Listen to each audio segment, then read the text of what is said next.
Het Fiskershuiske in Moddergat had van de bekende familie Swart uit Moddergat een legaat gekregen. Het gaat om de pleet en 2 squarren dat de alleenstaande baan haar een hele leven lang wennen ha.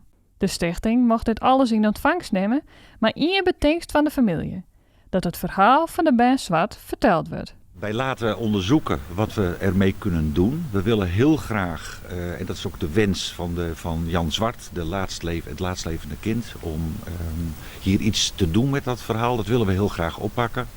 Maar omdat het zo'n complex geheel is, 2 monumentale schuren, een volledige boerderij die aan restauratie toe is, zijn we nu bezig met een onderzoek. En uit dat onderzoek moet komen of we deze boerderij en de bijbehorende schuren kunnen exploiteren, zonder dat we daar de rest van onze organisatie schade mee doen. Dus we moeten minimaal op 0 uitkomen. Dus er moet ook een verdienmodel bij zitten. We moeten culturele ondernemers worden hier. En dat laten we onderzoeken. Naast de ontvangst van de gebouwen kwamen er ook nog een soort oorzaken bij. We hebben hier heel veel aangetroffen. Een vrij verwaarloosde boerderij helaas.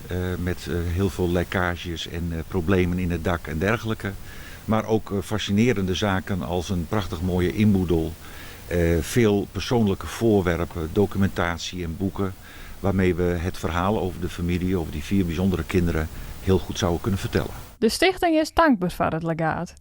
Wel zal de komende periode een spannende tijd worden. Het geeft ons ook heel veel mogelijkheden, heel veel meer ruimte dan we ooit hadden. Een complete boerenschuur die we kunnen inrichten, waar we dingen mee kunnen doen die we anders niet zouden kunnen doen. Dus ik sta hier aan de ene kant als een heel gelukkig mens, met heel veel kansen en mogelijkheden.